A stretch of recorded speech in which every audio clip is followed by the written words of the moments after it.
Ok, donc on avait fait le petit a et le petit e du 43. On avait fait la question 1 déjà, donc on avait déjà z bar et z prime bar, donc on a leurs formes algébriques. Et ensuite, on avait besoin de trouver la forme algébrique des résultats de ces opérations.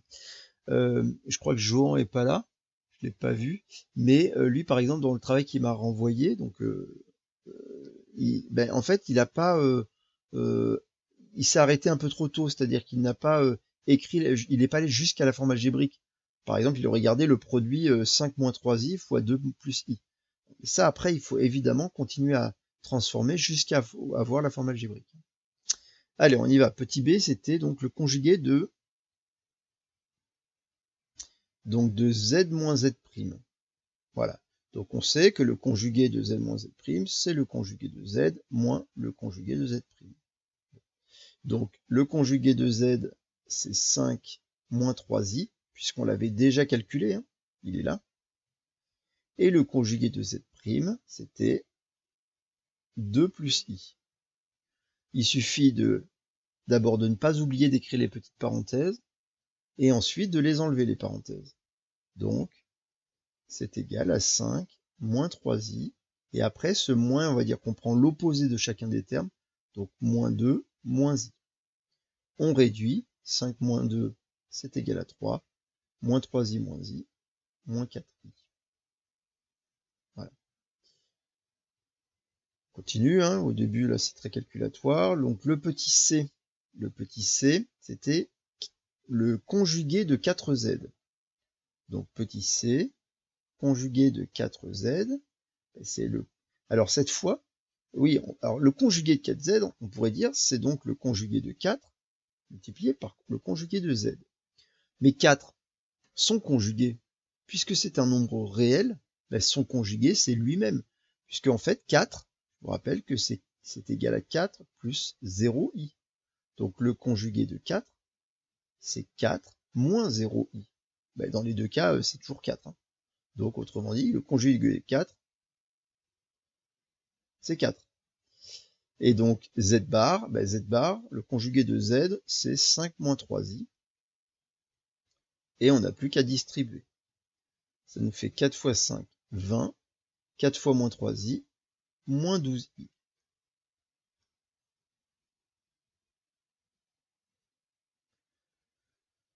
Petit d, c'était le conjugué de 2z moins 3z'. Petit d, le conjugué de 2z moins 3z'. Donc, c'est le conjugué de 2z moins le conjugué de 3z', par soustraction. Mais ça, c'est donc le conjugué de 2 fois le conjugué de z, mais vous savez qu'on peut dire c'est 2 fois le conjugué de z, moins 3 fois le conjugué de z', puisque le conjugué de 2 est égal à 2 et le conjugué de 3 est égal à 3. Et donc c'est 2 fois, donc c'était 5 moins 3i, moins 3 fois 2 plus i. On développe avec de la simple distributivité, 2 fois 5, 10, 2 fois moins 3i, moins 6i, moins 3 fois 2i, moins 6, moins 3 fois i, moins 3i. On réduit, 10 moins 6, 4, moins 6i, moins 3i, moins 9i.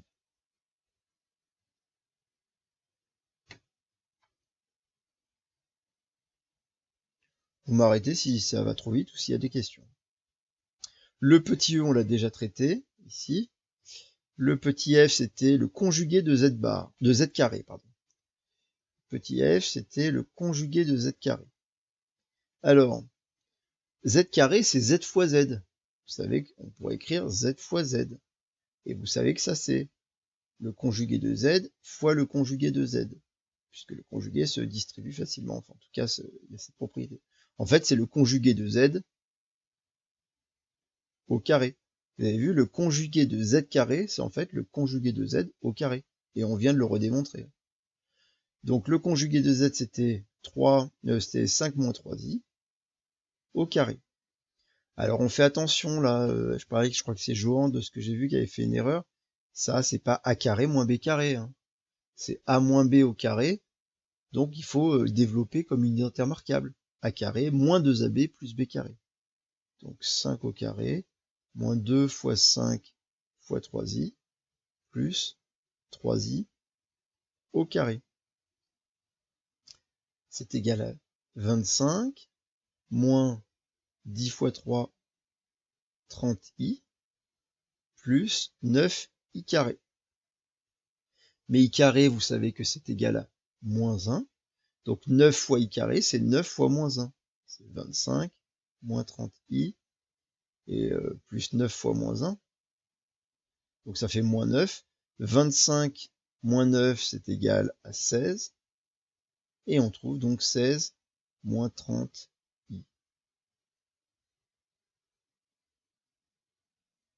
Voilà.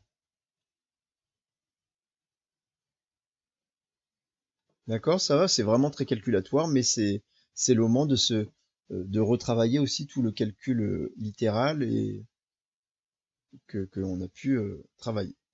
Donc ça, c'était le conjugué de z carré, le conjugué de 1 sur z. Donc, le conjugué de 1 sur z, ça, c'est le conjugué, pardon, on peut dire c'est le conjugué de 1 sur le conjugué de z, mais vous savez que le conjugué de 1, puisque 1 est un nombre réel, c'est 1. Donc c'est 1 sur z bar, c'est-à-dire c'est 1 sur 5 moins 3i. Et là, évidemment, c'est les deux derniers exemples, c'est ce qu'on a appris la dernière fois. Quand vous êtes là, qu'est-ce que vous faites? Vous savez que ça, ce n'est pas une forme algébrique, donc on n'a pas terminé notre calcul du conjugué de 1 sur z. Alors, qu'est-ce que vous faites? Dites-moi.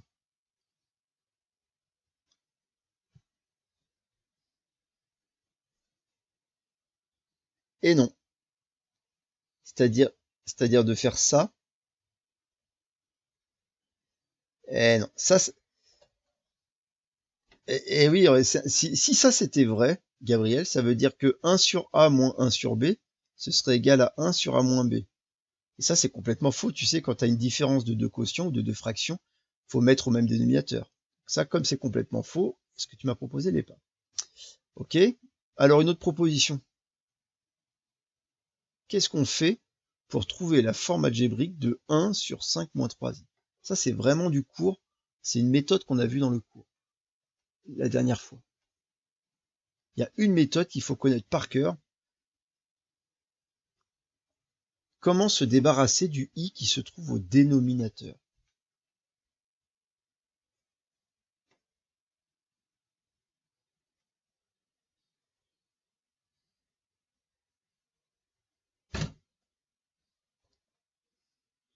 Voilà, c'est ça la méthode Gabriel. D'accord? Il faut multiplier, voilà, il faut multiplier en haut et en bas par le conjugué du dénominateur. C'est ça la méthode. Donc, puisque le dénominateur c'est 5 moins 3i, eh ben on va multiplier par 5 plus 3i en haut et en bas, qui est le conjugué de 5 moins 3i.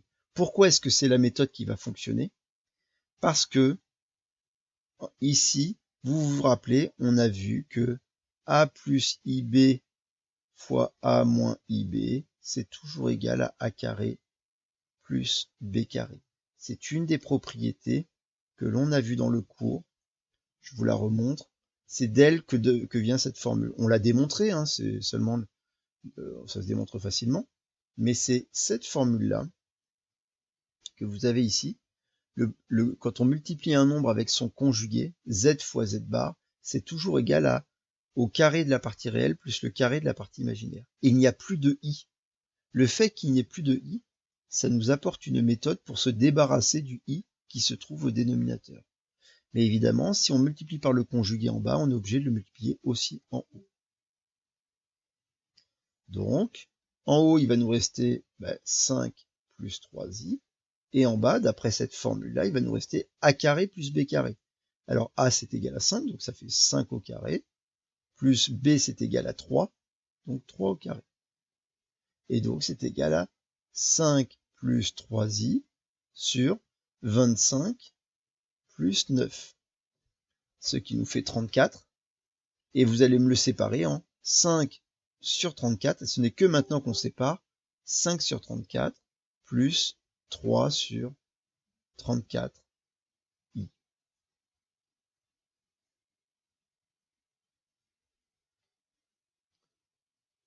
Il y a du travail pour calculer, hein. Quand vous arrivez à 1 sur 5 moins 3i, vous voyez que toutes les étapes qu'il faut faire pour arriver donc au bon résultat.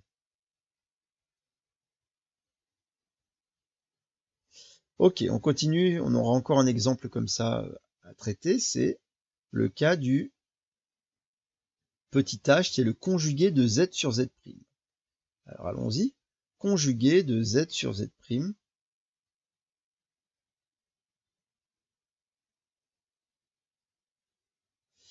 Donc on sait d'après les propriétés des conjugués que ça c'est le conjugué de z divisé par le conjugué de z'. Le conjugué de z c'est toujours 5 moins 3i, on l'avait calculé. Le conjugué de z' c'était égal à... je l'ai perdu. 2 plus i je crois. Il est là, 2 plus i.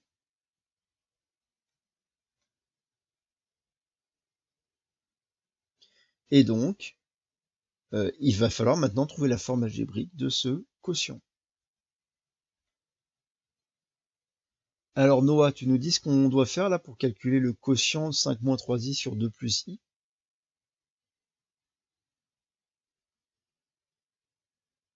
Ça va être la même méthode que l'exemple précédent.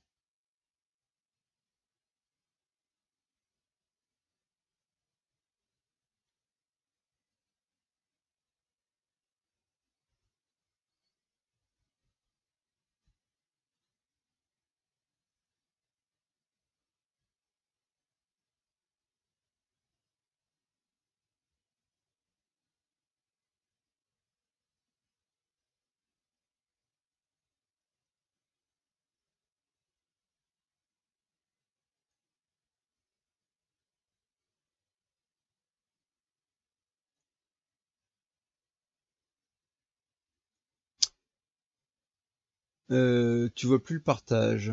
Ok. Bon. Raphaël, t'es avec nous? Qu'est-ce que je fais pour ce 5 moins 3i sur 2 plus i? Entendu Noah.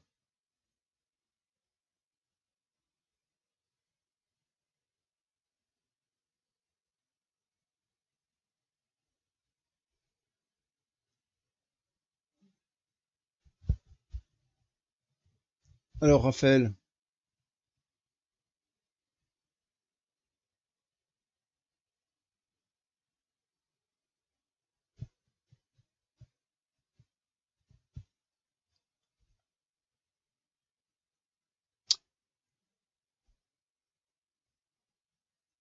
tu ne sais pas.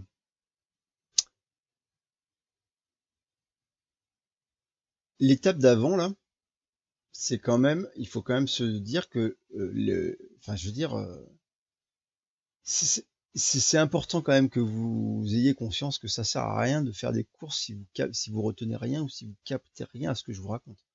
On est bien d'accord que tout ça, c'est parce que à un moment donné, ça va servir l'année prochaine. Je vous rappelle que là, c'est la partie spécialité maths. Vous serez évalué l'an prochain. Si vous faites l'effort d'être là, vous voyez qu'il y en a plein qui ne le font pas.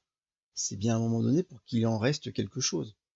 Donc, il faut Raphaël, si tu sais pas, si t'as pas compris l'exemple du petit G, il faut que tu me dises. Et je suis là pour réexpliquer. Moi, je vais pas avancer juste avec Gabriel, Maxime et voilà. Il va falloir à un moment donné que tout le monde avance un peu en même temps, quoi. Regarde ce qu'on a fait au petit G. Le petit G, on est tombé sur 1 sur 5 moins 3i. Ça, c'est pas une forme algébrique. Pour avoir une forme algébrique, la méthode, c'était de multiplier le numérateur et le dénominateur par le conjugué de 5 moins 3i. Le conjugué de 5 moins 3i, c'est 5 plus 3i. Et c'est ce qu'on a fait en bas. Ici, il va faire exactement la même méthode. Et donc, par quoi est-ce que je vais multiplier mon numérateur et mon dénominateur?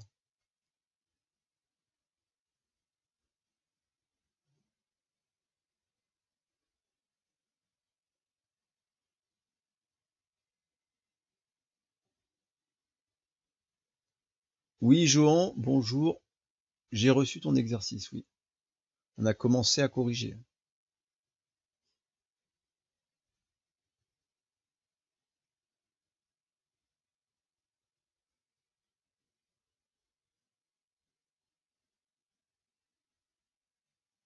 Ok, alors, qui veut se lancer? Raphaël a l'air d'être bloqué. Donc, qui l'aide? Chopito, je me rappelle déjà plus, c'est Raphaël Garcia ou c'est qui Chopito?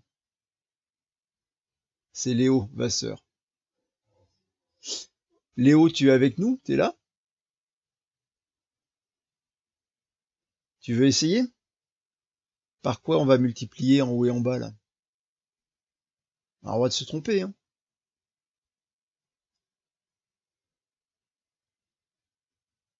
Tu ne sais pas. Tente ta chance. Regarde ici. Là, le 1 sur 5 moins 3i, on a multiplié par 5 plus 3i en haut et en bas. Ici, on a 5 moins 3i sur 2 plus i.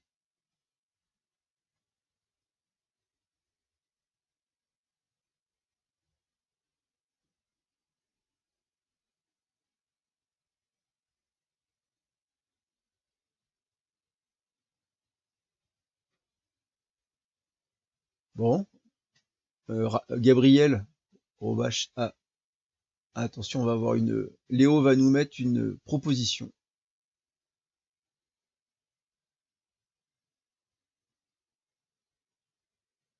Ah, non, c'est pas une proposition, ça. Gabriel, une idée? 5 plus 3i et 2 moins i. Ok, alors regarde, c'est intéressant comme proposition. Tu me proposes 5 plus 3i et 2 moins i. Qu'est-ce que tu as fait? Tu as multiplié le numérateur par le conjugué du numérateur et le dénominateur par le conjugué du dénominateur. Mais regarde ton quotient que tu avais au départ, tu as multiplié en haut et en bas par deux choses différentes. Est-ce qu'on a le droit de transformer un quotient en un quotient qui lui est égal en multipliant en haut et en bas par un autre quotient, par des nombres différents? Quand vous écrivez 2 tiers, ben, vous avez le droit de multiplier par 4, ça vous le savez. En fait, vous écrivez 2 fois 4 sur 3 fois 4. Et ça fait 8 douzièmes. Parce que vous avez multiplié par le même nombre. Et on sait qu'on obtient des quotients équivalents. Donc là, tu es obligé que ce soit le même nombre par lequel tu multiplies en haut et en bas. Alors lequel on choisit? Gabriel a proposé. Il a proposé 2 moins i. Et oui, c'est bien le dénominateur qui nous pose problème ici.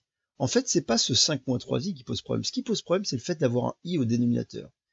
Pour s'en débarrasser, il faut multiplier par 2 moins i. Mais si vous le faites en bas, il faut aussi le faire en haut, obligatoirement, comme ça. On n'a pas le choix.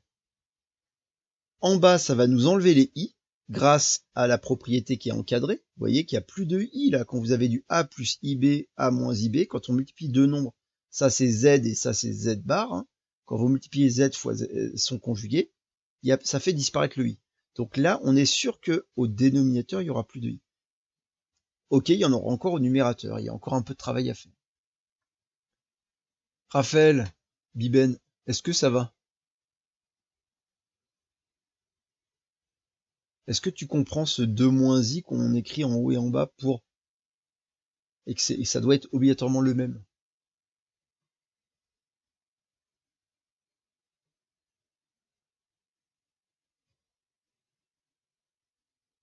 Ok? Donc, au dénominateur, on peut appliquer donc la formule. Ça donne le carré de a plus le carré de b. Donc le petit a c'était 2, donc ça fait 2 au carré, plus le carré de b. B c'est regardez, b c'est ce qui est multiplié par i. Et là, i il est tout seul, c'est-à-dire que b c'est 1. Donc c'est 1 au carré, c'est la partie imaginaire. Et au numérateur, qu'est-ce qu'on fait? On est obligé de faire de la double distributivité, on n'a pas le choix. 5 fois 2, 10. 5 fois moins i, moins 5i. Moins 3i fois 2, moins 6i. Moins 3i fois moins i, moins par moins plus, 3i au carré. Au dénominateur, 2 au carré 4, 1 au carré 1, 4 plus 1, 5. Vous voyez qu'il n'y a plus de i. Et puis au numérateur, I carré, c'est égal à moins 1, donc 3 fois moins 1, ça fait moins 3. Moins 3 plus 10, c'est égal à 7. Et moins 5i moins 6i, ça fait moins 11i. Et vous devez, pour avoir la forme algébrique, vraiment le séparer en deux parties, c'est-à-dire 7 cinquièmes moins 11 cinquièmes de i.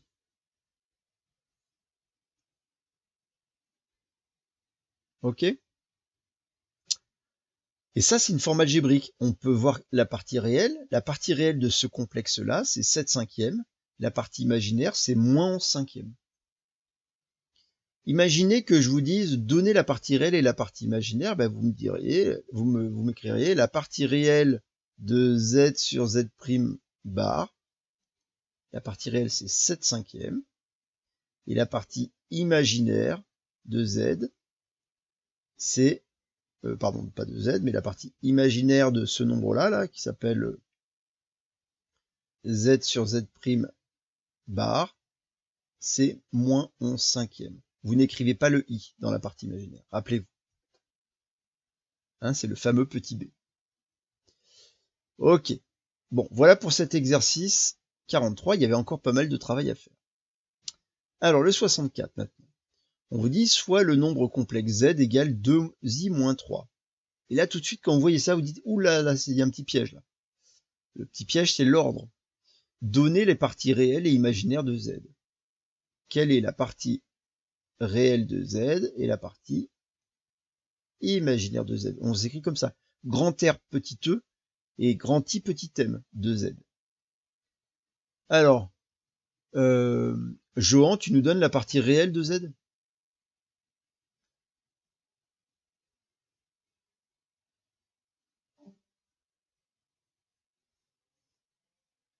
Oui, très bien, moins 3.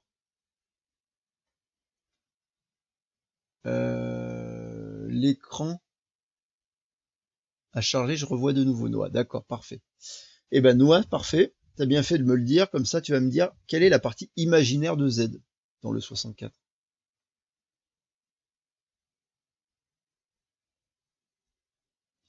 Et non, c'est pas 2i.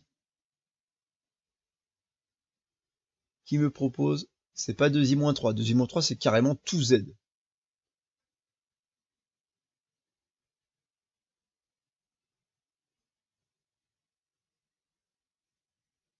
Alors, qui propose autre chose? C'est qui Gabilou au fait?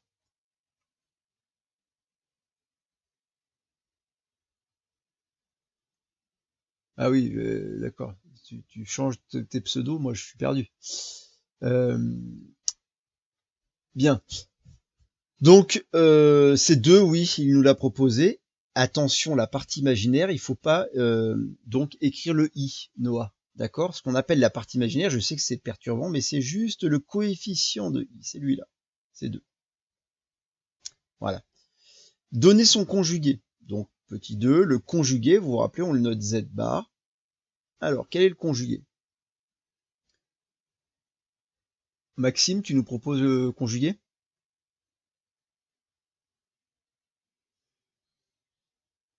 Et non, tu t'es fait avoir. Rappelle-toi que, eh ben, rappelle-toi qu'ici, il est inversé ton nombre. En fait, ton nombre là, c'est moins 3 plus 2i. Normalement, on écrit a plus b fois i. Et le conjugué, c'est, on prend la même partie réelle, mais on prend la partie imaginaire opposée. La même partie réelle, donc c'est moins 3, et on prend l'autre, et moins 3 moins 2i, exactement. Vous voyez que dans ces 64, ils avaient un peu piégé les élèves là en inversant l'écriture classique. Normalement, on aurait écrit comme ça, moins 3 plus 2i. Ça va? Petit 3, donner les parties réelles imaginaires de Z3. Alors Z3, il faut pas espérer prendre la partie, prendre la partie réelle de Z et mettre au cube et la partie imaginaire et mettre au cube. Ça marche pas du tout. Si vous voulez avoir la partie réelle et la partie imaginaire de Z3, en fait, il faut que vous calculiez Z3. Et pour ça, il faut calculer, donc on peut la remettre dans l'ordre là, moins 3 plus 2i comme ça, au cube. En fait, il faut calculer ce cube-là. Donc, on n'oublie pas qu'on peut le faire à la calculatrice. la calculatrice, elle nous calculerait, elle sait très bien calculer ça. On peut le faire, juste pour voir ce que ça donne. Mais on va quand même le faire à la main ensuite. Donc ici, rappelez-vous que il vous suffit de d'écrire, de faire votre calcul, c'est donc moins 3, je vais y arriver, moins 3 plus 2i au cube. Donc c'est moins 3,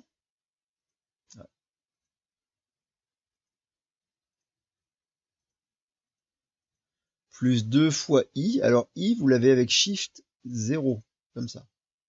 Et puis puissance 3. Ce sera 9 plus 46i. Autrement dit, la partie réelle sera égale à 9. Et normalement, la partie imaginaire doit être égale à 46. Vous voyez que... Alors le 9, oui, je suis d'accord, le 9, tiens, ça a l'air d'être moins 3. Ah ben non, c'est pas du tout moins 3 au cube d'ailleurs, c'est moins 3 au carré. Donc vous voyez que ça n'a rien à voir. Et puis le 46, il sort un peu de nulle part. Donc on va faire le calcul. Donc comment faire? On sait pas, vous connaissez pas la forme développée de a plus b au cube. Donc on est un peu obligé de décomposer en moins 3 plus 2i fois moins 3 plus 2i au carré. Moins 3 plus 2i, vous le gardez comme ça. Et puis moins 3 plus 2i, on va le développer comme une identité remarquable, a plus b au carré. Donc c'est égal à moins 3 au carré, plus 2 fois moins 3 fois 2i, plus 2i au carré. Moins 3 au carré, c'est égal à 9. 2 fois moins 3 fois 2i, ça fait moins 12i. Et 2i au carré, c'est égal à 4i carré. Donc ça nous fait donc moins 3 plus 2i. 4i carré, rappelez-vous que c'est i carré, c'est égal à moins 1. Et donc 4 fois moins 1, ça fait moins 4. 9 moins 4, c'est égal à 5. Voilà la première étape. Deuxième étape, double distributivité. Et donc ça fait moins 3 fois 5, moins 15, moins 3 fois moins 12i, moins par moins plus, 3 fois 12, 36i, 2i fois 5, plus 10i, 2i fois moins 12i, ça fait moins 24i carré. Ça fait moins 15, plus, là on réduit, ça fait 46i, et puis moins 24 fois moins 1, ça fait plus 24. 24 moins 15, c'est égal à 9, plus 46i. C'est exactement ce que nous avait trouvé la calculatrice. Donc là, il y a vraiment du travail de calcul. Et donc, on n'a pas répondu à la question encore. On a trouvé la forme algébrique. Et donc, si on a trouvé la forme algébrique, on va pouvoir répondre à la question, c'est-à-dire donner la partie réelle de Z3. De Z au cube, c'est égal à 9. Et la partie imaginaire de Z au cube, qui est égale à 46. C'est ça la partie imaginaire. Le coefficient de I.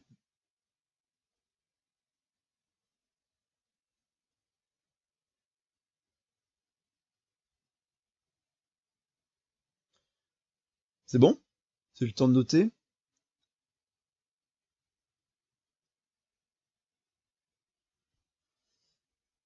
Ok, on passe au 68.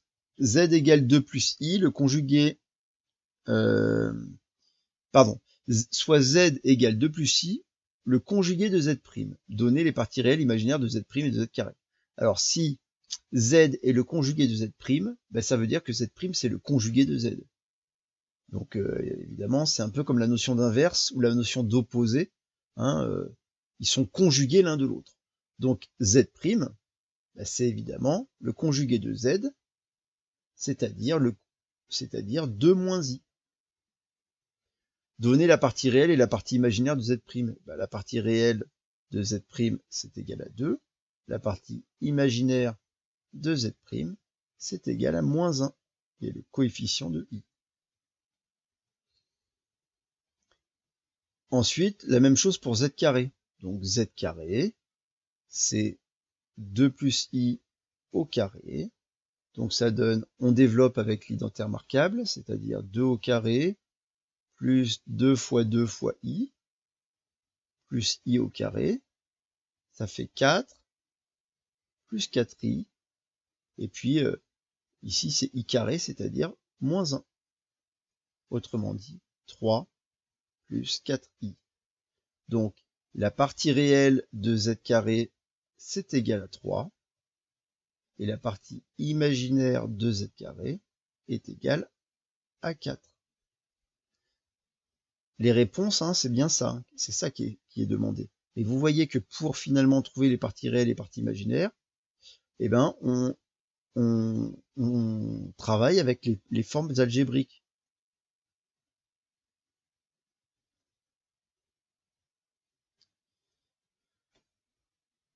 Bon, 68, pas de difficulté particulière, hein, mais c'est important de ne pas vous tromper sur la partie imaginaire, de ne pas écrire le i dans la partie imaginaire, ce n'est que le coefficient.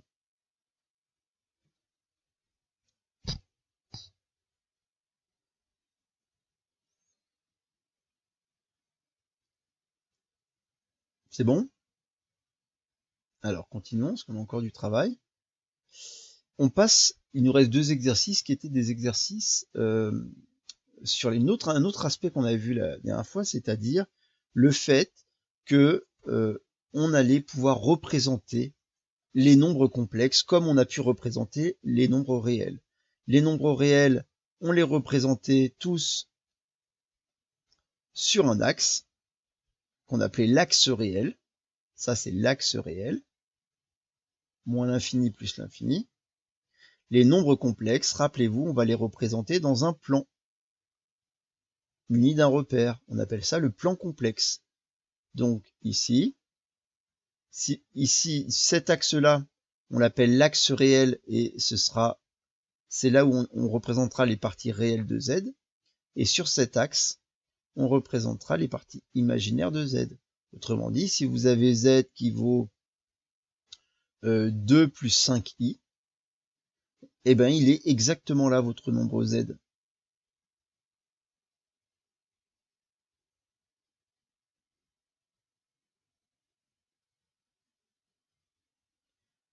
Il est au point de coordonnées 2, 5. Ça, c'est le nombre 2 plus 5i.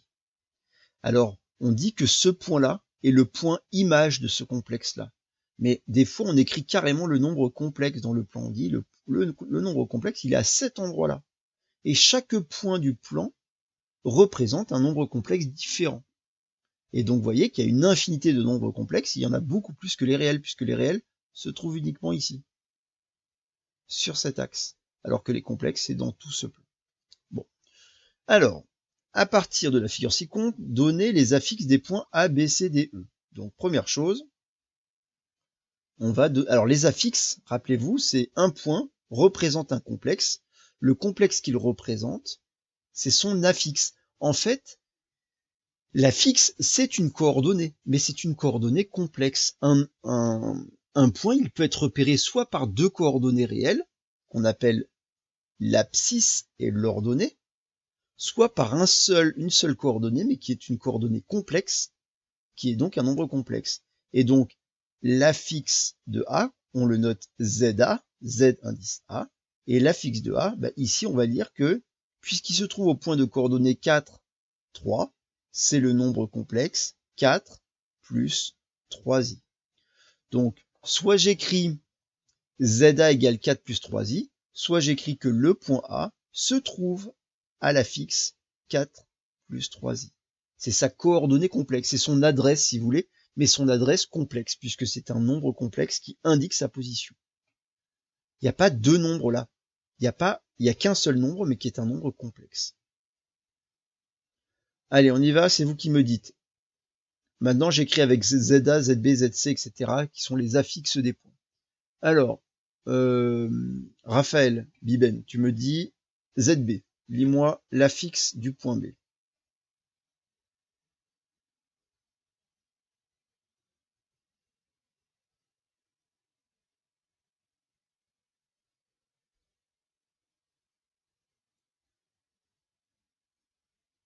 ZB là, il est là le point B. Hein.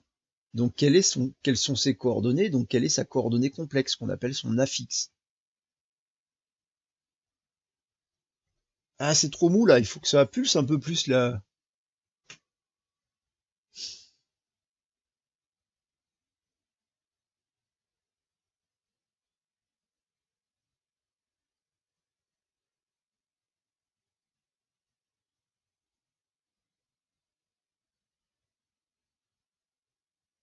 Bon, Gabriel, à toi. Ouais, à toi.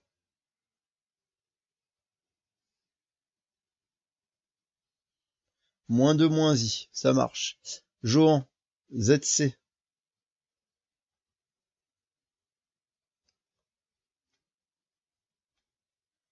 Ouais, le point C, il est là. Oui, tu peux écrire moins 4 ou tu peux écrire moins 4 plus 0i. D'accord? Mais si tu écris moins 4, c'est juste aussi, puisque un réel est un nombre complexe particulier. Donc on peut dire que l'affixe de ZC, c'est moins 4. Il se trouve au nombre moins 4. Il n'y en a qu'un nombre moins 4. Vous voyez? Dans tout le plan, il n'y a qu'une seule position qui est à moins 4, c'est lui. Parce que celui qui se retrouverait ici, là, où on aurait envie d'écrire moins 4, c'est pas le nombre c'est pas une affixe moins 4 ici. Ce serait moins 4i, hein, si on le mettait à cet endroit-là. D'accord? Bien. Et, et du coup, alors non, du coup, ZD, vas-y. Exactement. C'est 2i. Qu'on peut écrire si on veut 0 plus 2i. Mais on écrirait 2i. Même si là, c'est des coordonnées qui sont fait apparaître. Mais quand on parle de nombres complexes, eh ben, évidemment, le nombre complexe, celui qui se trouve ici, et tous ceux qui se trouvent sur cet axe des ordonnées, c'est des multiples de i. Donc là, c'est en fait le nombre complexe 2i. I, 2i, 3i, 4i, etc. Voilà. Ok. Donc là, on a les affixes des points A, B, C, D, E. Non, il nous manque E. Z, E. Alors Z, E, Maxime? 1 moins 2i. Je suis d'accord. Bon. Maintenant qu'on a les affixes des points, on nous demande aussi des affixes de vecteurs, du vecteur AB, du vecteur CE. Il y a deux méthodes. Soit on les calcule. Pourquoi est-ce qu'on peut les calculer? Parce que non, on l'a pas vu. Et non, on l'a pas vu. Ah, pardon. C'est pour ça qu'il y en avait qui l'avaient calculé, mais ça c'était que de la lecture. J'espère. Oui, pardon. Alors j'ai vu, je sais plus qui, si c'est toi Noah ou je sais plus, ou si c'est Arthur qui me l'a calculé les affixes des vecteurs. On n'avait pas écrit encore la formule dans le cours. Donc ici, il fallait juste faire de la lecture. C'est-à-dire ici, quand on veut le vecteur AB, c'est lui là, le vecteur AB. Si vous voulez lire quel est son affixe, c'est-à-dire ce vecteur, il représente aussi un vecteur. Il a aussi une affixe. Donc on peut l'écrire soit ZAB, comme ça, soit vous pouvez l'écrire AB, et puis vous mettez son affixe, le nombre complexe comme ça, l'un ou l'autre. Hein, d'accord? C'est deux écritures différentes. Soit ZB égale. ZAB égale. Alors, l'affixe, ben, c'est juste que c'est le complexe qui représente ses coordonnées. Vous partez de A et vous allez à B. Vous regardez déjà quel est son abscisse. Son abscisse, c'est 1, 2, 3, 4, 5, 6. Donc, c'est moins 6. 6 vers la gauche. Et son ordonnée, c'est 1, 2, 3, 4. Donc, moins 4. Les coordonnées du vecteur, si vous deviez les écrire en termes de coordonnées, vous écririez que c'est moins 6, et moins 4. D'accord? Mais nous, on vous demande de ne pas mettre des coordonnées d'un vecteur. On vous demande d'écrire une affixe, pardon. Donc, en fait, une coordonnée complexe. Et donc, quelle va être la coordonnée complexe du vecteur AB? Quelle va être son affixe? Ben, ça va être moins 6, moins 4i. Puisque ben, ça correspond... on voit bien qu'il y a bien les deux informations. Moins 6 pour l'abscisse et moins 4 pour l'ordonnée, sauf que c'est un seul nombre. Donc soit vous m'écrivez ZAB égale moins 6 moins 4i, soit vous écrivez le vecteur AB a pour affixe moins 6 moins 4i. Vous pourriez me dire, mais on voit pas l'intérêt parce que finalement dire que le vecteur AB a pour coordonnée moins 6, moins 4, ou dire que le vecteur AB a pour affixe moins 6, moins 4i, c'est exactement la même chose. Et vous n'avez pas tout à fait tort, il y a juste une grande différence, c'est que ici, il n'y a qu'un seul nombre. Il n'y a qu'un seul nombre qui est représenté par le vecteur AB. Et donc, en termes de calcul, eh ben, on n'aura qu'un seul calcul à faire, alors que quand on a des coordonnées, souvent, ben, il va y avoir une partie de calcul avec les abscisses, une partie des calculs avec les ordonnées, et il peut y avoir plusieurs calculs à faire. Deux calculs, un qui est en liaison avec les abscisses et l'autre avec les ordonnées. Ici, on n'aura qu'un seul calcul. Donc en gros, ça va être, les nombres complexes vont juste être plus efficaces parce qu'ils vont réduire par 2 le nombre de calculs. D'accord? C'est vraiment leur intérêt sur les problèmes de géométrie. Ça remplace les coordonnées, mais qu'avec un seul nombre au lieu d'en avoir 2. Bon. Juste pour vous montrer, pour les élèves qui l'ont fait par le calcul, peut-être que vous étiez allé voir dans la partie cours du livre, parce que c'est vrai qu'en fait, l'affixe du vecteur AB, on aurait pu le trouver par le calcul, ce moins 6, moins 4i. Comment? Par une formule qu'on n'a pas écrite encore dans le cours, qu'on va écrire tout à l'heure. C'est que pour calculer l'affixe du vecteur AB, donc on va le vérifier là, c'est l'affixe du vecteur, c'est l'affixe de B moins l'affixe de A. Il suffit de faire la différence des affixes. Ce qui n'est pas illogique, on savait déjà faire ça avec les coordonnées vecteurs. Vous vous rappelez les coordonnées du vecteur AB? Sa formule, c'était xb moins xa, yb moins ya, quand on avait les coordonnées de A et B. Et ben on a les mêmes formules.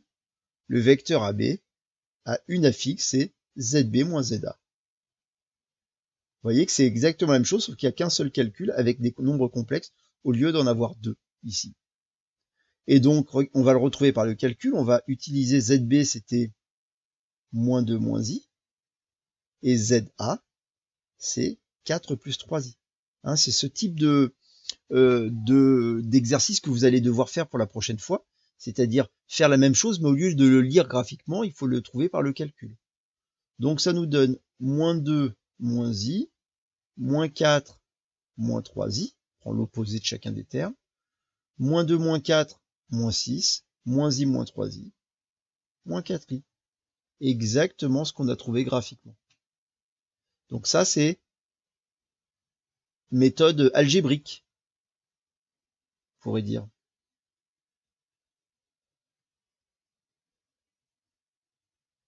Alors que là, on l'avait fait juste par lecture graphique.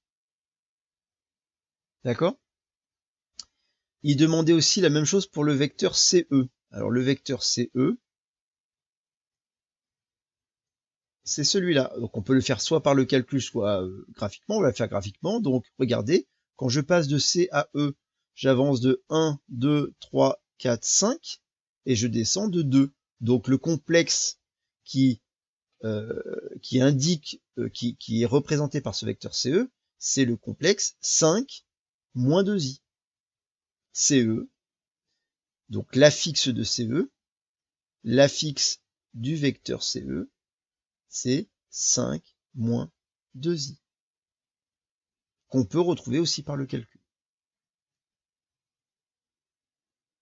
Donc, on garde bien en mémoire que les nombres complexes sont des nombres, mais ils vont nous aider fortement dans tous les problèmes de géométrie parce que, finalement, chaque point ou chaque vecteur du plan représente un nombre complexe. Et donc, on va pouvoir utiliser les nombres complexes pour repérer les points ou repérer les vecteurs. On termine par le 77, c'était le dernier qui était à faire. On vous dit dans un repère orthonormé, placez les points A, B, C, D, E d'affixes respectives. Donc là, il fallait les placer. Donc, on va faire un repère. Je vais pas m'embêter, je vais me faire ici. Je vais prendre, voilà, comme ça.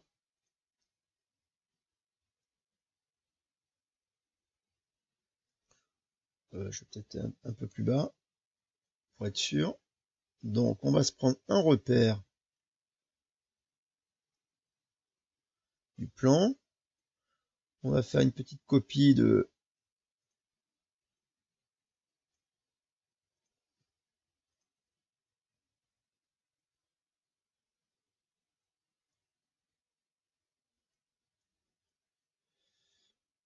voilà, de nos données. On va les mettre peut-être par là, on va voir si on peut les déplacer. Bien, alors, qu'est-ce qu'on doit placer?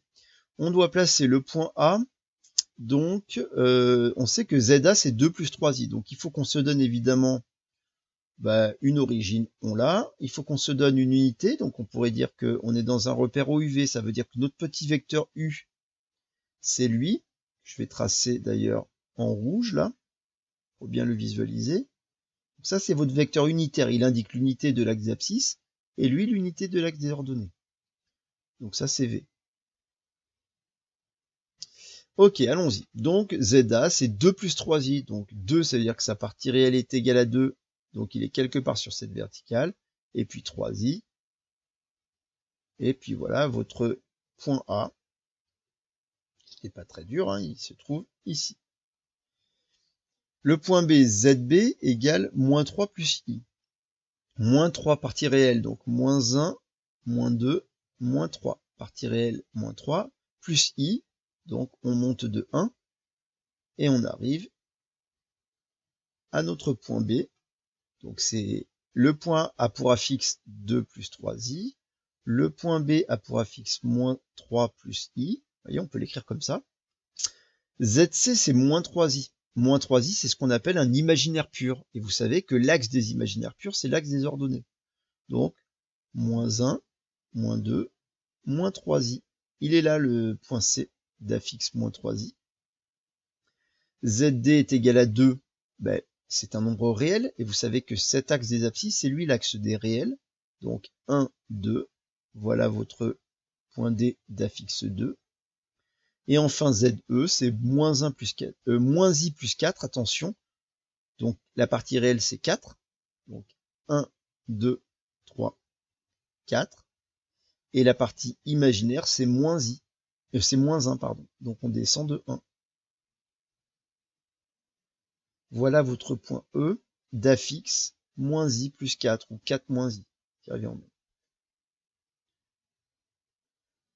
Ça va pour ce 77? Bon, voilà. C'est comme si on plaçait tous les nombres complexes quelque part dans le plan. Voilà. Et placer des complexes, c'est vraiment pas dur quand on a la forme algébrique, puisque c'est comme si on avait les coordonnées des points. Donc tout le monde doit être capable de le faire tout seul, ça. Ok? Allez. Et on va dépasser un peu aujourd'hui, on va faire un petit peu de cours quand même, il faut qu'on avance un tout petit peu. Donc on repasse à la partie cours, une fois que vous avez bien placé vos points.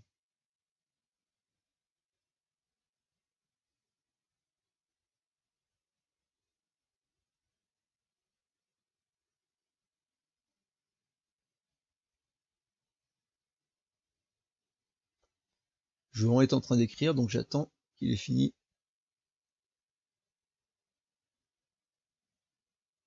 Vous pouvez aussi couper vos micros, hein, c'est plus simple si vous avez des choses à dire. Sauf si on n'entend vraiment rien.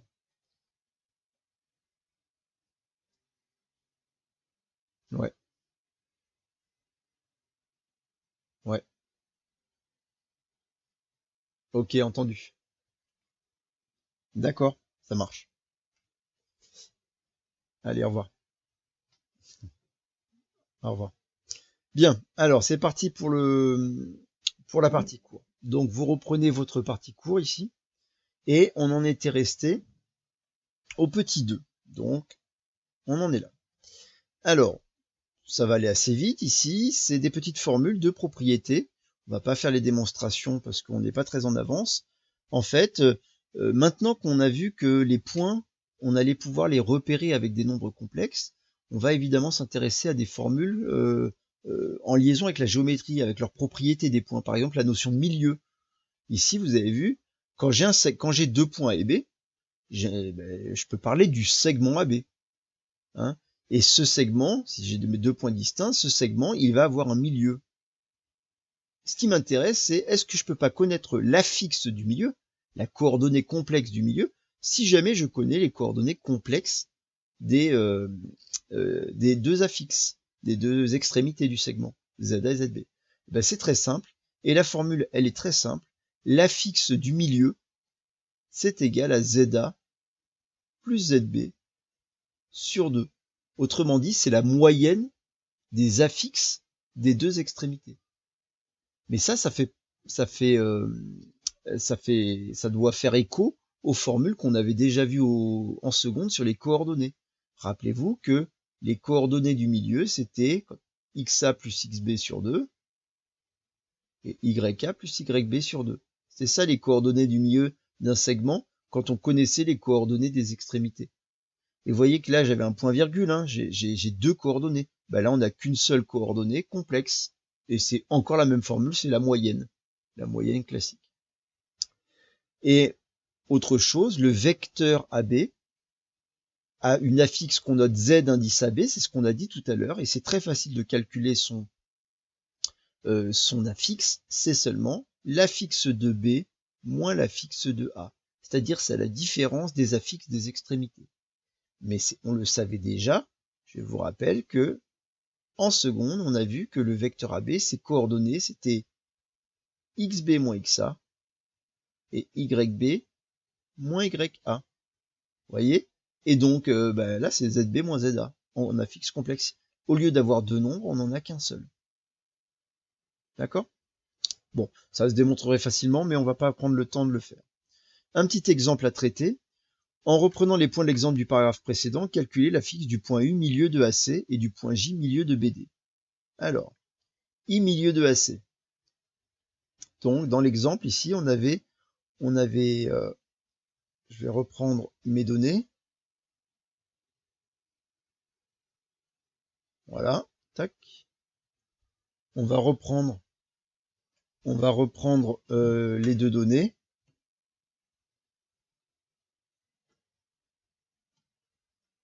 Histoire de bien les voir. Hop, comme ça. Donc, ici, on me dit calculer l'affixe de I milieu de AC. Donc, ZI, je peux l'écrire ZI. Hein. ZI, on sait que c'est d'après la formule.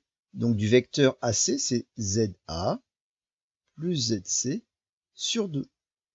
ZA, c'était 4 plus 3i. Plus ZC, c'est égal à 3i. Le tout divisé par 2. Alors là, les parenthèses que j'ai écrites, elles ne servent pas à grand chose. 4 plus 3i, ça fait 4 plus 6i, divisé par 2. Et ça fait 4 demi, c'est-à-dire 2, plus 6 demi, c'est-à-dire 3i. Voilà l'affixe de i, qui est le milieu du segment AC.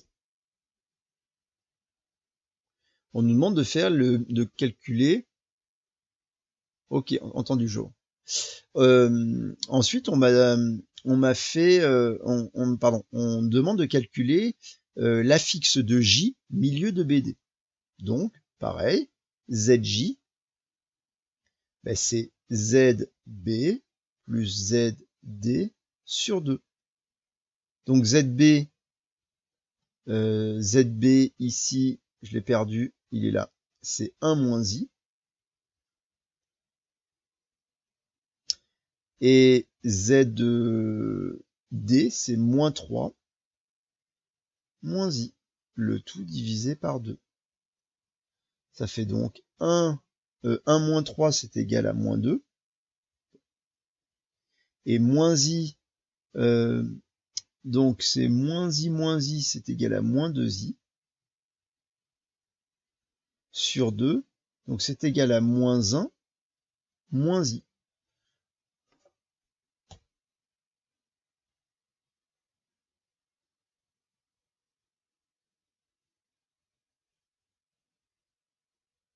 Je regardais juste un truc, si j'avais pris les bons, je suis en train de me dire.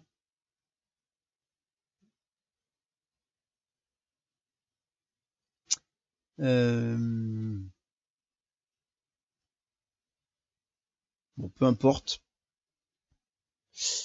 Donc voilà le ZJ. Que peut-on en conclure? Pas grand-chose, donc on va pas en conclure grand-chose. Hein. On va enlever le que peut-on en conclure, puisque on trouve pas les mêmes affixes. Mais est-ce que je me suis pas trompé? A, B, Pardon, ici. Ah oui, mais c'était pas les bons. C'était BC et AD qu'il me fallait. BC et AD. Alors, pardon, on va corriger. C'est BC ici et AD ici. Il y a une erreur. Sinon, c'est pas intéressant. Donc, désolé, on va les corriger. Sinon, ça n'a pas trop de sens. Par rapport. Donc, ici, I, c'était AD. Donc là, on va mettre D. Désolé, vous allez corriger. ZA plus ZD. Et on va le refaire.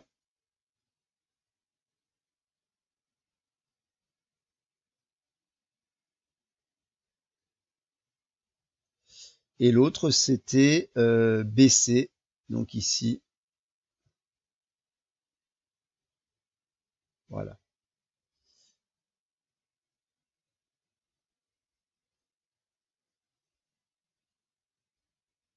Ok. Donc, on reprend. Donc, ZA plus ZD. Je reprends mes affixes. Donc, ZA plus ZD, ça fait 4 plus 3i plus moins 3 moins i sur 2. Donc, ça fait 4 moins 3, c'est égal à 1. Et 3i moins i, c'est égal à 2i sur 2. C'est-à-dire 1 demi plus 2i sur 2, ça fait i.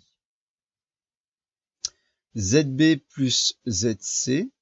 Donc ZB, c'est égal à 1 moins i plus ZC, 3i sur 2. Ça fait 1 plus 2i sur 2, c'est-à-dire 1 demi plus i. Ils sont égaux les deux. ZI égale ZJ. Alors, on nous dit que peut-on en conclure? On vient de calculer deux affixes de 2 points et on a trouvé que c'était en fait la même affixe. Si ZI égale ZJ, conclusion, ça veut dire que le point I et J, c'est le même point, ils sont confondus. Or, c'était des milieux. I, c'était le milieu de BC et J, c'était le milieu de AD. Et si les milieux sont confondus, ça veut dire que BC et AD ont le même milieu. Ça veut dire qu'on a un quadrilatère qui a des diagonales qui se coupent en leur milieu. Et ça prouve que le quadrilatère est un parallélogramme. Regardez ici, c'est lui, on va le tracer. Hein. Voilà notre parallélogramme, notre quadrilatère qui va être un parallélogramme, et ça se voit bien là. ABDC va être obligatoirement un parallélogramme, puisqu'il a des diagonales, BC et AD, qui se coupent en leur milieu. Donc, on peut dire, donc, les diagonales du quadrilatère ABDC se coupent en leur milieu, et donc ABDC est un parallélogramme.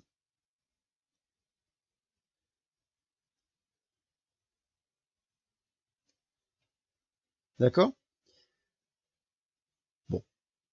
On nous dit retrouver le même résultat en travaillant sur les affixes des vecteurs. Et oui, on peut prouver qu'un quadrilatère est un parallélogramme en montrant qu'il y a deux vecteurs qui sont égaux. Hein, vous savez que dès que j'ai deux vecteurs égaux, ça définit un parallélogramme. Donc pour ça, on pourrait par exemple démontrer que le vecteur CA est égal au vecteur DB. Et comment montrer que ces deux vecteurs sont égaux? En calculant leurs affixes, en montrant qu'ils ont la même affixe, CA et DB. Donc allons-y, calculons CA et DB. Donc ici, je vais calculer l'affixe du vecteur CA, et après je calculerai l'affixe du vecteur DB.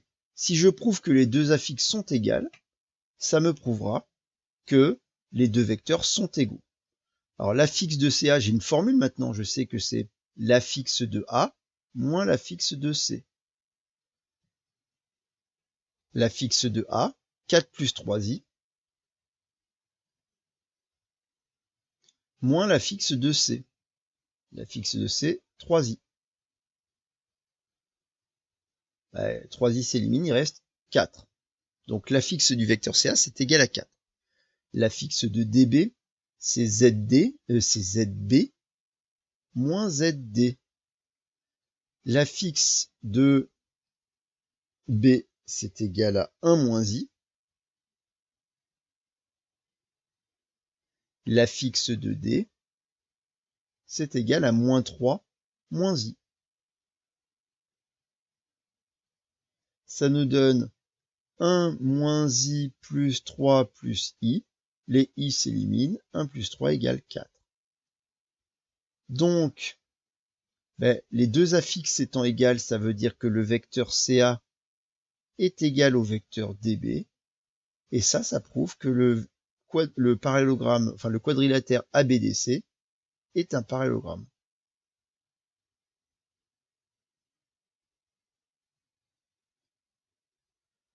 Donc vous voyez que là, ça nous donnait deux moyens.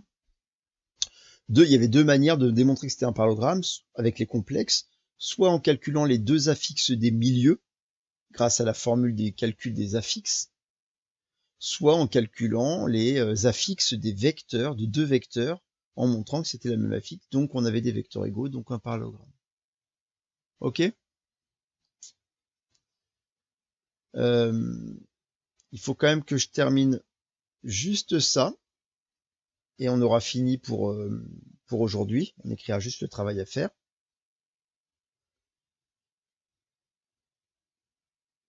C'est des choses très simples et il n'y a pas de piège avec les affixes. C'est maintenant, regardez, c'est une petite propriété. On nous dit si le vecteur t et le vecteur w sont deux vecteurs d'affixes zt et zw, et k est un réel, alors le vecteur t plus w, en fait l'idée c'est, si vous connaissez les affixes de deux vecteurs, quel va être l'affixe du vecteur somme? C'est très simple. L'affixe de t plus w, ce sera l'affixe de t plus l'affixe de w. Donc si vous connaissez les affixes de deux vecteurs, il suffit d'additionner les deux affixes pour connaître l'affixe du vecteur somme. Très pratique. Et puis, si vous avez un vecteur, vous pouvez avoir envie d'en créer un nouveau en multipliant ce vecteur par un nombre. Vous savez que ça va changer sa norme et peut-être son sens, mais ça va pas changer sa direction. C'est le vecteur k fois t. D'accord? Si on a un vecteur t qu'on connaît, on peut multiplier par k. Mais la question c'est comment calculer l'affixe du vecteur k fois t lorsqu'on connaît l'affixe de t? C'est très simple aussi. L'affixe du vecteur k fois t, c'est k fois l'affixe de t. Autrement dit, il suffit de multiplier l'affixe par k et vous trouverez l'affixe du nouveau vecteur. Donc ça, c'est une petite propriété très simple, mais très pratique aussi lorsqu'on a des vecteurs et qu'on doit calculer des nouvelles affixes.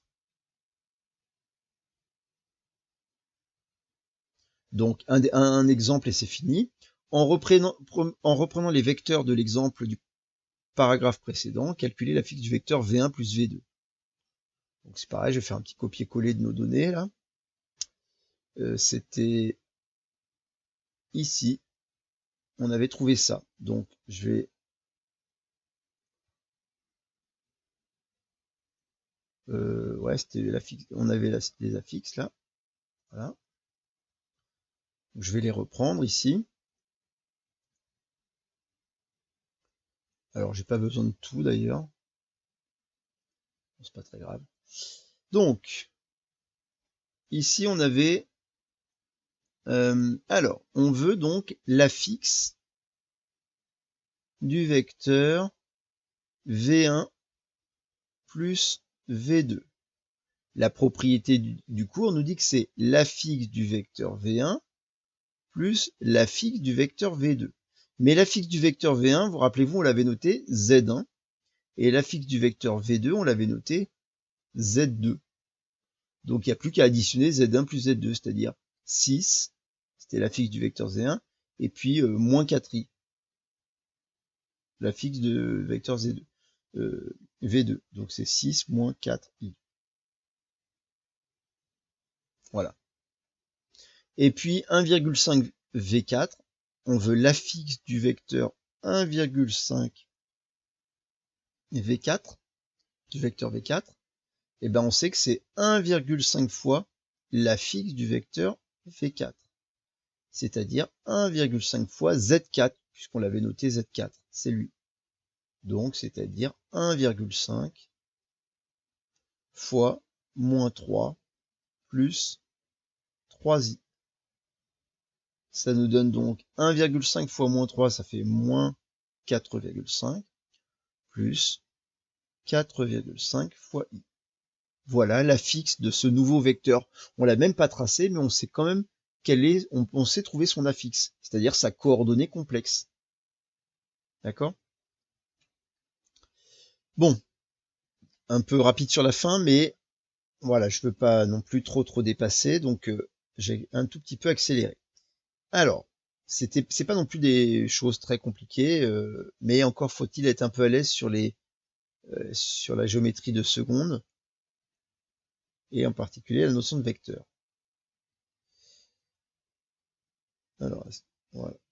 Alors ici, je vais écrire le travail à faire, donc pour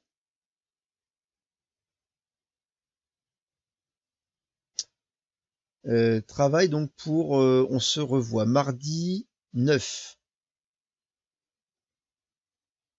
Toujours pareil, pour l'instant, tout à distance, encore 2 semaines complètes à distance.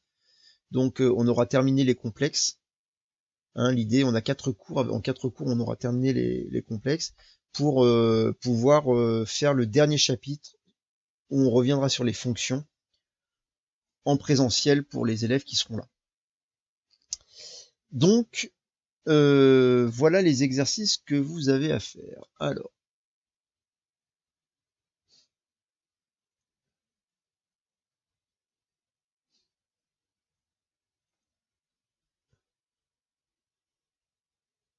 Alors, page 222, 47-48.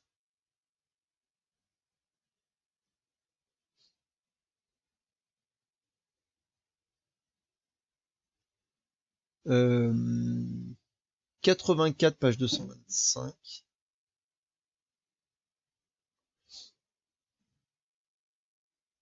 Et 82, page 224. Voilà. Vous me faites ces 4 exercices, 47, 48, 84, 82, pour mardi 9. D'accord? Si on regarde la suite du cours, regardez, il reste un petit 3 avec des nouvelles notions, la notion de module et d'argument d'un nombre complexe, ça ce sera autre chose. Quelques propriétés de ces, voilà, et le grand 3 avec une nouvelle forme qu'on appellera la forme trigonométrique d'un nombre complexe. Voilà. La partie cours est pas très longue, mais en fait, c'est évidemment dès qu'on va définir une nouvelle forme, ben ça va créer des nouvelles des nouvelles propriétés et donc des nouvelles méthodes. Ok? Bon, on verra tout ça, on continuera tout ça, on corrigera les exercices lundi, on continuera le cours. Encore une fois, on a pour l'instant à peu près le temps. Allez, on